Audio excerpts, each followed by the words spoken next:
तो दोस्तों, welcome to my YouTube channel learning point. आइए जानते हैं आज पृथ्वी के बारे में, पृथ्वी की दूरियां और पृथ्वी के परिचय के बारे में। तो पृथ्वी का विश्वतीय व्यास कितना है? पृथ्वी का विश्वतीय व्यास कितना है?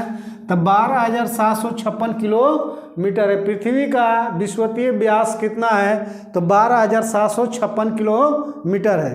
पृथ्वी का ध्रुवीय व्यास कितना है? तो 12,714 किलोमीटर है। पृथ्वी का ध्रुवीय व्यास कितना है? तो 12,714 किलोमीटर।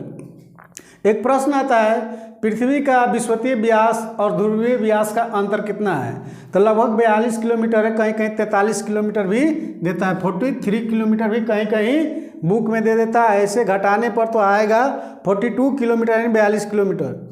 पृथ्वी की त्रिज्या माने लगभग पृथ्वी की त्रिज्या कितना है? तो 6,378 किलोमीटर है। कितना है पृथ्वी की त्रिज्या?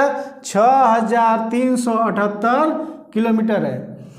पृथ्वी का द्रव्यमान कितना है? तो 5.972 × 10⁻²4 किलोग्राम है। यानी पृथ्वी का व्यास कितना है? तो 5.972 × 10⁻²4 किलोग्राम है। पृथ्वी की त्रिज्या सर्वप्रथम किसने मापी थी? पृथ्वी की त्रिज्या सर्वप्रथम किसने मापी थी? तो इरेटोस्थनीज ने जो है पृथ्वी की त्रिज्या के बारे में सर्वप्रथम बतलाया था।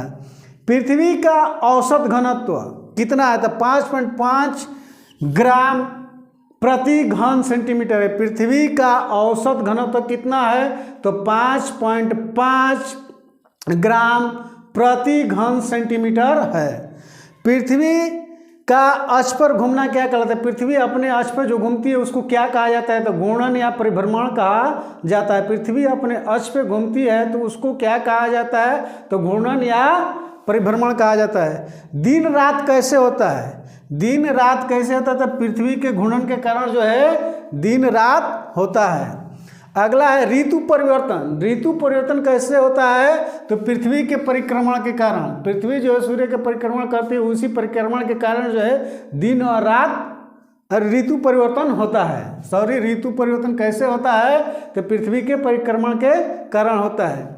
पृथ्वी अपने अक्ष पर जो है एक चक्कर पूरा करती है तो 23 घंटा 56 मिनट 4 सेकेंड लगभग जो है पूरा करती है। एनसीईआरटी के बुक में जो है 24 घंटा दिया हुआ। हमारा जो है एक्यूरेट आंसर यही आता है अधिकांश कंपटीशन में कि पृथ्वी अपने अक्ष पर जो है एक चक्कर कितने समय में पूरा करती है? तो 23 घंटा 56 मिनट 4 सेकेंड में लगभग पूरा करती है। इसको दैनिक गति भी कहा जाता है पृथ्वी का।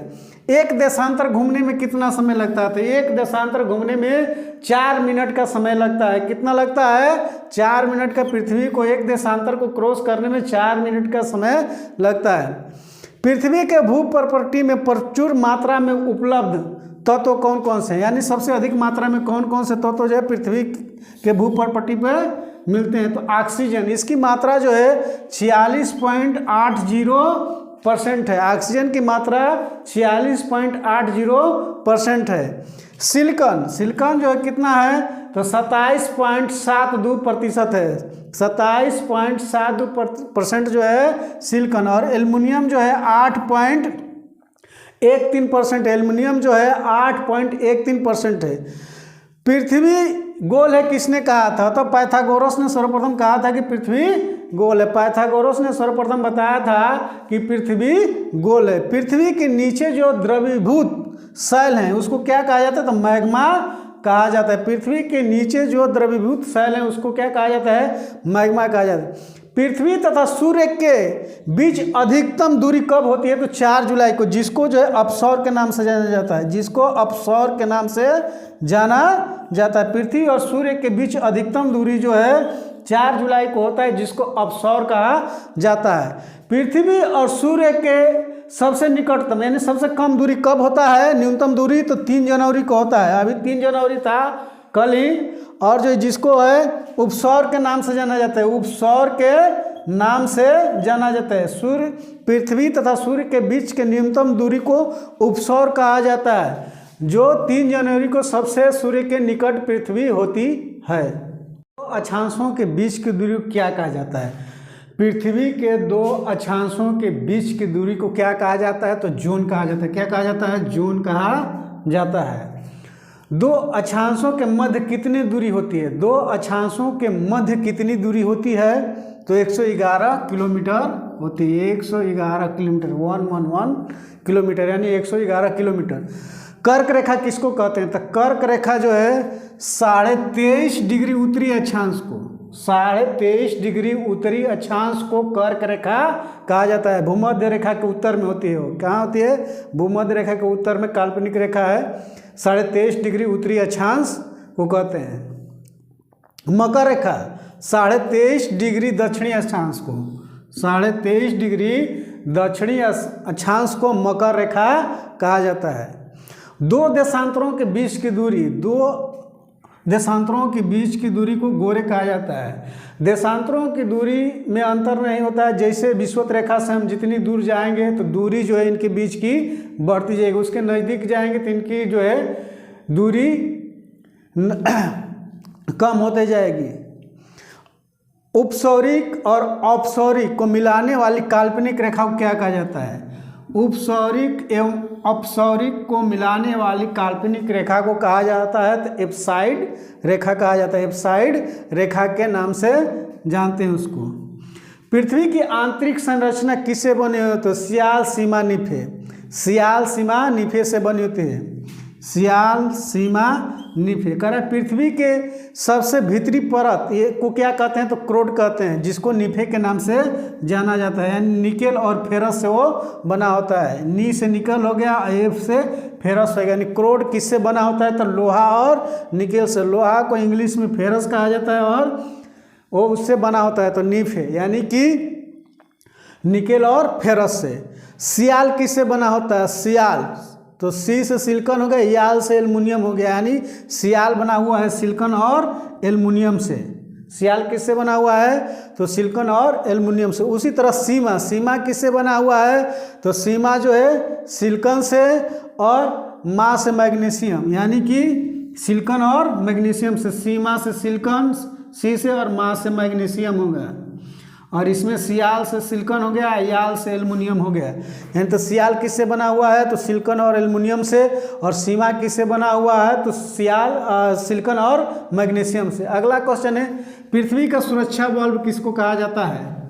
पृथ्वी के सुरक्षा बल्ब जो है ज्वालामुखी को कहा जाता है। कि पृथ्वी की जितनी भी आंतरिक प्रक्रिया होती है उससे जो है बाहर निकलती है, यानी राख वगैरह मैग्मा जो है इससे बाहर निकलती है ज्वालामुखी से। पृथ्वी कि संपूर्ण बाह्य परत को क्या कहा जाता है? पृथ्वी की जो बाह्यतम परत होती है उसको जो है लिथोस्फीयर के नाम से जाना जाता है। बाह्य परत का ऊपरी भाग को क्या कहा जाता है? तो एस्थनोस्फीयर कहा जाता है। बाह्य परत, पृथ्वी के बाह्य परत के ऊपरी भाग को क्या कहा जाता है? तो एस्थनोस्फीयर कहा जाता है। और पृथ्वी के संपूर्ण ऊपरी भाग को लिथोस्फीयर कहा जाता है। पृथ्वी का सबसे लंबा दिन 2 होगा। 21 जून जो है उत्तरी गोलार्ध, 21 जून उत्तरी गोलार्ध में, और 22 दिसंबर दक्षिणी गोलार्ध में। दक्षिणी गोलार्ध में जो है सबसे बड़ा दिन यानी सबसे लंबा दिन 22 दिसंबर को होगा, और उत्तरी गोलार्ध में जो है 21 जून को जो है पृथ्वी का सबसे लंबा दिन होगा। उसी तरह पृथ्वी का सबसे छोटा दिन, पृथ्वी का सबसे छोटा दिन होता है उत्तरी गोलार्ध में 22 दिसंबर को, और दक्षिणी गोलार्ध में 21 जून को, यानी उल्टा हो जाता है। पृथ्वी का सबसे छोटा दिन जो है 22 दिसंबर को उत्तरी गोलार्ध में, और जो है 21 जून को दक्षिण गोलार्ध में। थे दिन और रात बराबर होते हैं, तो 23 सितंबर और 21 मार्च को जो है दिन और रात बराबर होते हैं। पृथ्वी की आयु कैसे ज्ञात की जाती है?